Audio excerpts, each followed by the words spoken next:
What do you do when it feels like you and your spouse just can't get on the same page? When even small discussions turn into big arguments? Well, it's all about communication, and that is what we're talking about today.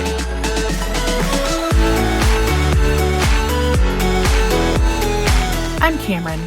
I spent years building my career and creating a life I loved. And when my Prince Charming finally showed up, he had 4 kids in tow. Fast forward through lots of mistakes made and lessons learned, step-family life was much more complicated than I realized. If you're looking for help with blended family life, you're in the right place. Welcome to the Stepmom Diaries, where we keep it real as we dish about all the things. This is your weekly dose of blended family inspiration and encouragement. You're not the wicked stepmother, so let me help you find your fairy tale ending. Come on, let's do this.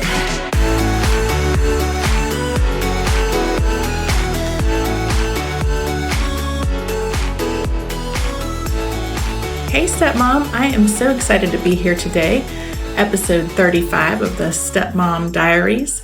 Before we get started, if I could ask you, if you have not already, if you could head over to iTunes or wherever you are listening to this and rate this podcast, preferably 5 stars, of course, but, be honest. If you could rate it and say a few nice things, I would really appreciate it. It will help more and more stepmoms find me. And more stepmoms benefit from what we talk about here each week. And I also want to remind you, I know we talked about this on the last episode, but April 4th, just a few weeks away, is coming up. I am opening the doors to the Blended Family Formula course. This course will change your life. And I'm telling you, that is not just me saying that, okay? I want you to hear from a couple of students of mine. My one student, Jennifer, said, I have to tell you, I've never felt so understood. This course changed my life. And I had another student, Anne, who said, I wish I'd had this course years ago. It is a true blessing for stepmoms. And this one from Nikki really hits the nail on the head. She says, the Blended Family Formula was a total game changer for me.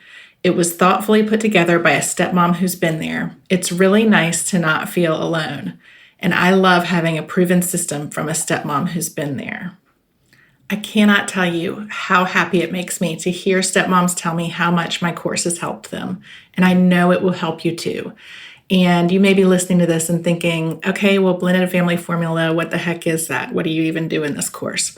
Well, you'll hear all about it as it gets closer to April 4th. So head on over to thiscustomlife.com/waitlist and add your name to the waitlist so that you will be the first to know when the course reopens. This is the first time I've opened the course to the public in a year and probably will not be opening it again until 2023. So I want you to make sure that you have a chance to take a look at it when the doors open on April 4th. I think you will really get excited about what I'm offering this year. I have got some really awesome bonuses. And when you sign up for the waitlist, I will send you a free sneak peek of the formula. So head on over and sign up, and I will put the link in the show notes as well. So let's talk about communication. I want you to think about these questions. Have you ever tried to communicate with your partner about an issue with their kids only to find that they immediately got defensive? And it was maybe only later that you realized that they felt like you were attacking their parenting, even though that wasn't at all what you were intending. Have you ever tried to explain how you're feeling to your partner, but their response tells you that they just don't think it's a big deal? How often have you started a discussion with your spouse about the stress you're under as a stepmom, only to have it end up in a huge blow-up argument? If you answered yes to any of those questions, I want you to know that you are not alone, okay? I have answered yes to all of those questions at various points, and I am guessing that most stepmoms are there too. Because the fact of the matter is, when you commit to someone, you really want to be able to talk to them about everything, right? Like you're with your person. You want to be able to confide in them. You want to be able to trust them with your struggles and your emotions.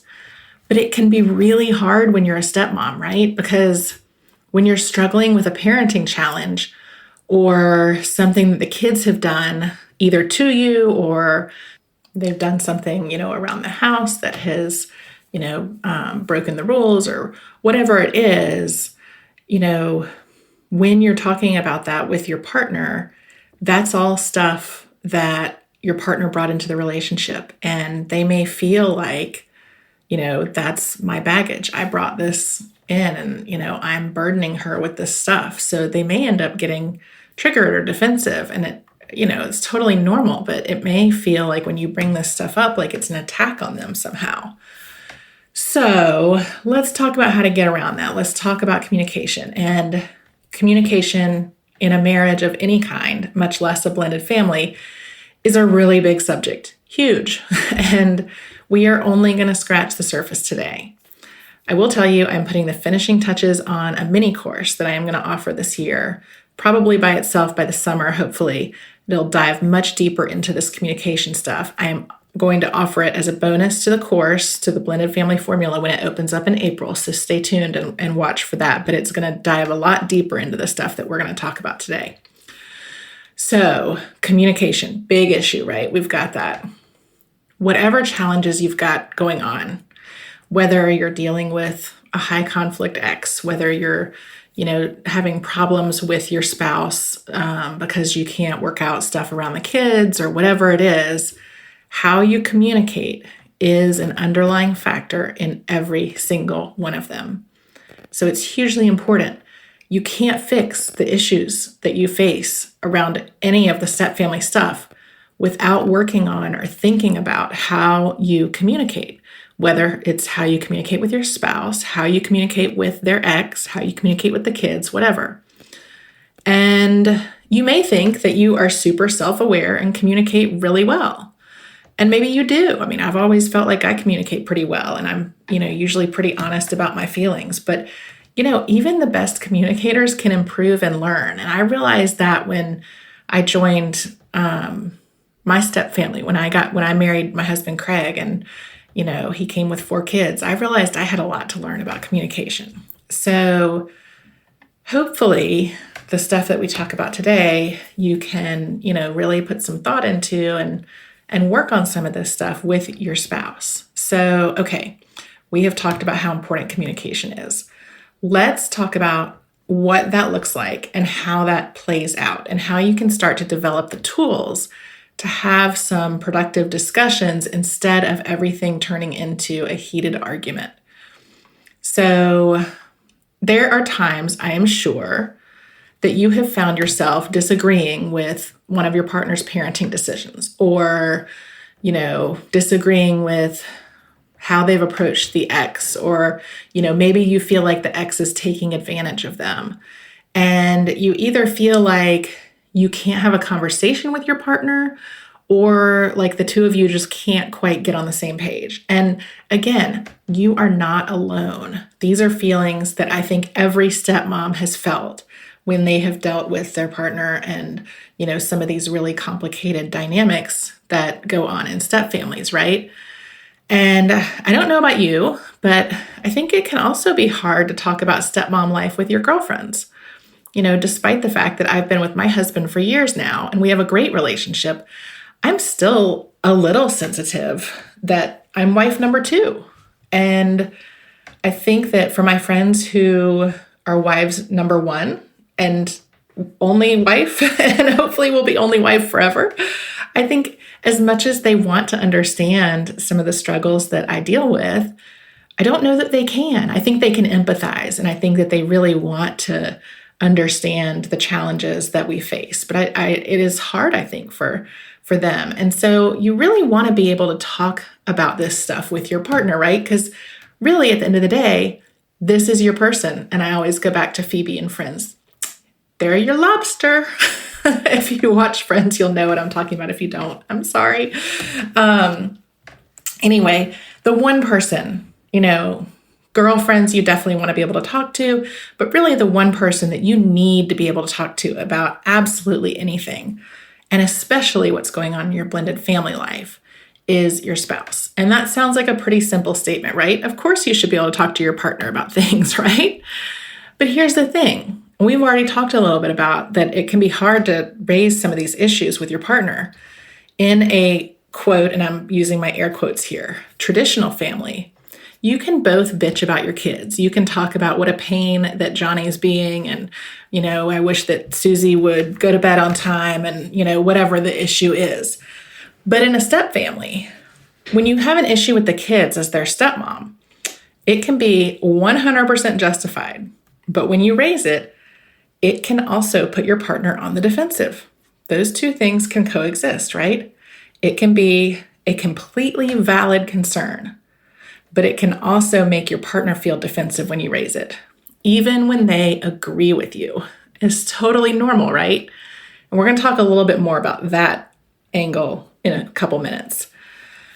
But talking to your partner's ex can also be tricky. If you have a super high conflict ex that is causing a lot of grief in your life, your spouse probably feels guilty about it. They probably feel guilty that they have brought this crazy person into your life. And when something happens, when there's some kind of flare up of the crazy, they may get defensive, or they may worry that you're judging them for having been with this crazy lady, for lack of a better word, for however long they were with them, and they may just feel bad that they have brought all this into your life and they know you don't deserve it, So what's a girl to do when her partner gets their back up during tough conversations about kids or exes, or when you're hesitant to raise a concern with your partner for whatever the reason is, if you know it's not going to be well received, or it's going to be a difficult conversation, or you can kind of anticipate how it's going to go and you just don't want to go there. What are you supposed to do? All right. I want to focus on two things in this conversation. And again, the communication stuff is so big. So we really are only kind of hitting the tip of the iceberg here, because we only have a certain amount of time with this podcast. So we're gonna hit on some stuff that I hope will help you. So the first thing I want to focus on is, look, everyone communicates differently, right? Every step family is dealing with different stuff, but everyone has different communication styles. The most important thing is to actually communicate, okay? So, you've all probably been told when you're growing up that you shouldn't keep things in, that when you keep things in, it kind of bottles up and then you explode. And let me tell you, growing up in the South, we are like the kings and queens of not talking about stuff. The Southern strategy is to just brush that on under the rug and don't talk about it, and maybe it'll just fade away, But no, the most important thing is to communicate, to raise these issues. And, when you're having a hard time seeing each other's point of view, or you're worried your partner is not going to see your point of view, then it may be time for some tough conversations. And when I say tough conversations, rest assured, I don't mean like end your relationship tough conversation, okay? But I do mean letting your partner know how you're feeling. You need to be able to have open and honest conversations. So let's talk a little bit about how to do that, right? Sometimes it is as simple as sitting down and asking them to hear you out. And this can look like having a conversation, not in the heat of the moment, okay? But talking about your baseline emotions in a non-heated moment. Having a conversation when you guys can focus on each other, when you're not in the middle of a fight, and talk about how you communicate with each other. Set aside some time to do this. It may be that you can have dinner out somewhere and, have a conversation about it in a place where, you're kind of enjoying yourselves, you're having a glass of wine or whatever, and you can just sort of talk this through without it being like a real, confrontational type thing. But the thing that I really want you to do as part of that conversation is agree that you're on the same team. Start the conversation by telling each other that you love each other and that you're both on the same team and that you want what's best for each other and the family. You may disagree on the how, But that basic foundation of being on the same team will always be there. And that should be where you always come back, right? Maybe have a keyword for when you get into a disagreement. I know that, when Craig and I first got married, we I don't even know if we deliberately decided to do this, but it kind of evolved into, if we get into a discussion or a heated discussion or an argument, we try to kind of come back to, one of us will usually say, hey, we're on the same team here. And that's sort of a trigger for us to reset the discussion and lower the temperature a little bit.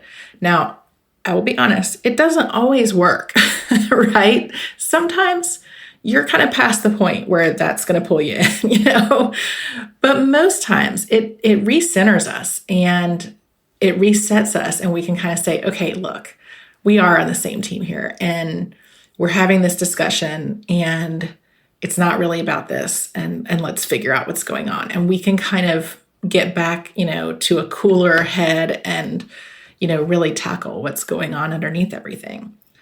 And all of that goes for the kids too, right? The more openly you can communicate with them, the more receptive to you they're likely to be. And they may not always express it, okay? Remember, they're kids. So as adults, we have trouble properly expressing our emotions, right? So I don't think we can expect kids to have nailed that yet. And don't even get me started on if you've got teenagers in the house, because communicating with them is just a whole different ballgame. They are not going to be excited about anything you say on the outside. So you can't judge them too hard for that, right? Remember back to when you were a teenager and the things that, you had conversations with your parents about. And I'm guessing it was not all unicorns and rainbows for you either, right? But in all seriousness, so here's a good example. If you're dealing with a high conflict ex and maybe your stepchild is acting out against you, but maybe you also know that they're being put in a loyalty bind, meaning they feel like mom's not giving them permission to love you or even like you. They may feel guilty just spending time with you. They're not going to volunteer that information, right? It's going to express itself in a different way. But sometimes it helps. If you know that's going on, sometimes it helps to address the elephant in the room. Now, I'm going to say this, only do that if what you're going to say is sincere. Because if you're going to end up making a snarky remark about mom, or if you don't really believe what you're going to say, that only is going to make things worse, right? Kids are much more perceptive than we think they are. But if you can, in an open and honest way, let them know that you understand that this is all hard for them. That can go a really long way. And I'll give you a quick example. Of when I did this. So I've mentioned in past episodes that my husband and his ex have a pretty high conflict relationship, and it's been hard on the kids, and, they trigger each other, and it's just not pleasant really at all. And, there have been times when I definitely feel like the kids have been in the middle. And, I know when we started the journey, I never wanted the kids to feel like we were asking them to choose between us and their mom. My parents were divorced, and it was a high conflict divorce, and, it was rife with lots of stuff. And I knew the things I didn't want the kids to feel. So I sat down with all of them at different points, and I said, look, I want you to know that I understand how hard things are. My parents are divorced. I know what it's like to be a kid when your parents split up. And I know that there are probably times that you wish I wasn't here, and you wish that your parents were back together. And you know what? That's okay. That does not upset me. If you're ever feeling weird about it, you can tell me. It's not going to hurt my feelings. I don't want you to feel weird talking about stuff you did when your parents were married, because that's part of your life. And I want to get to know you and who you are. And that's a good part of you. I want us to have a good relationship. But that doesn't have to look a certain way or be a certain way. We get to figure that out together. I'm not your mom and I'm not your dad. So we can have a different relationship.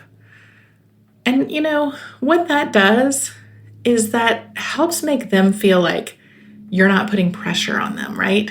They may get pressure from their primary parents. They don't need it from you too. Now, when I said only say this stuff if you can be sincere, if you really do get upset by a kid expressing that they wish their parents were still together, then don't tell the children that you don't get upset, right? They're going to see through that. You're not going to be able to hide your emotions that well. So only say that if it's really true. And for me, it really was. I am not jealous of, my husband's first marriage. But I also know that the kids, probably do wish their parents were still together. Divorce is not ideal for anybody.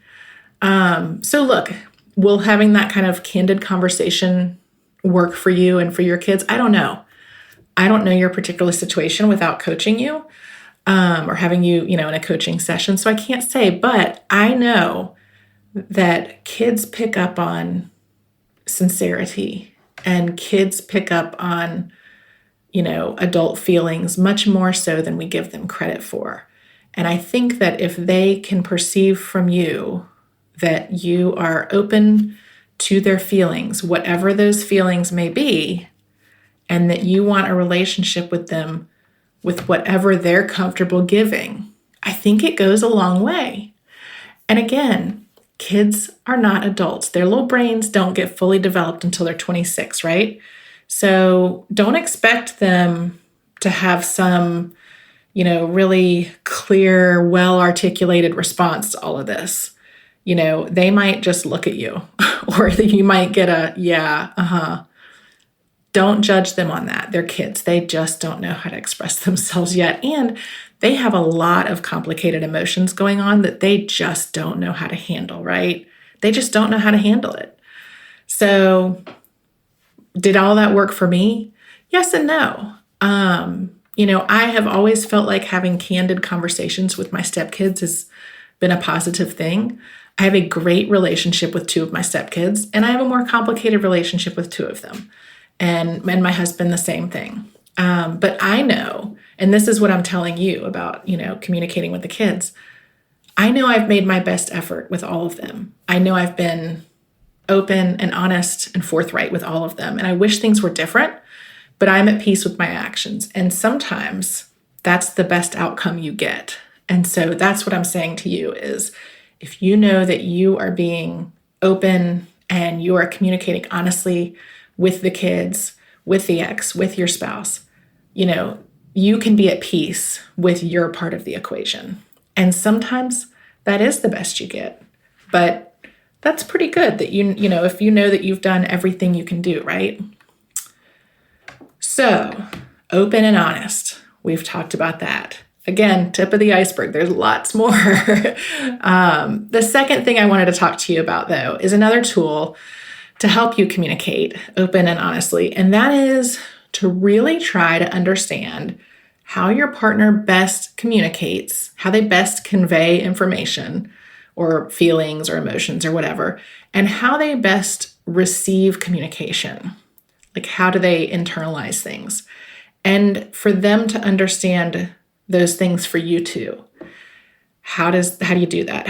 What does that look like? Well, I am a huge fan of personality tests, personality assessments.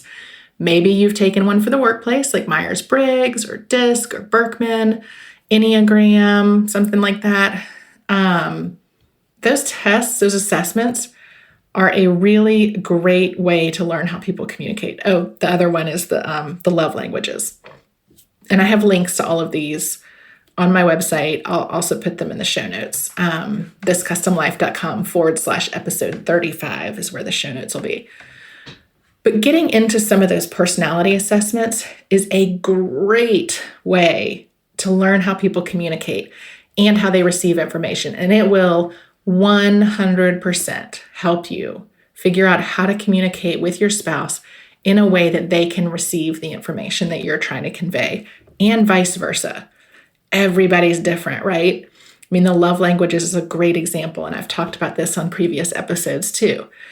If your love language is gifts, then you're going to express your love for your partner by buying them little surprises or, buying them cards or whatever.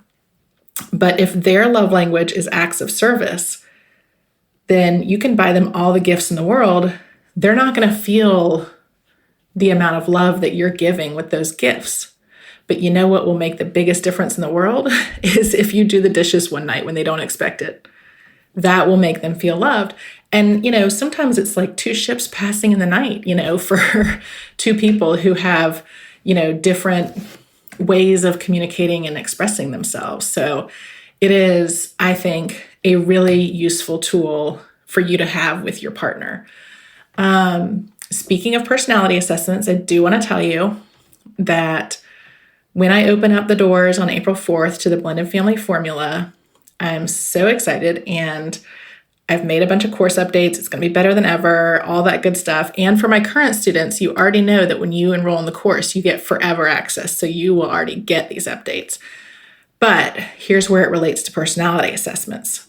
I don't want to give it all away, but I do have a really exciting bonus that I'm offering this year that is going to really help you open up that communication with your partner. It is a $300 bonus, and you'll get it when you sign up for the course. And it has to do with the assessments and communicating, learning how you and your partner communicate. So that is my teaser. If you want to stay in the loop, go to the waitlist, thiscustomlife.com/waitlist, and add your name. And then you'll be the first to know when the course opens. So I feel like during this discussion, I have spilled the beans on 2 of my bonuses that are going to come up when the doors open to the course on April 4th. So it does sound like you should go ahead and get on that wait list. But I hope this has all helped you a little bit. The communication stuff, like I said at the beginning, it is really important, and there's so much that we could talk about.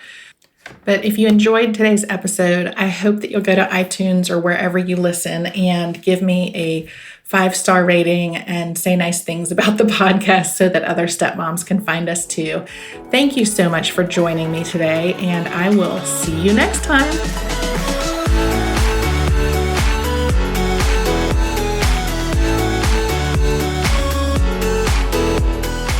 That's it for this week. If you've enjoyed our chat, I hope you'll help spread the word. Share this episode with friends, and head on over to wherever you listen to podcasts and leave me a review. And don't forget, for more great stepmom content, head on over to thiscustomlife.com and follow me on social media. Just search This Custom Life on Facebook, Instagram, Twitter, and Pinterest. Until next time, you keep being you and know that we are in this together. See you here next week.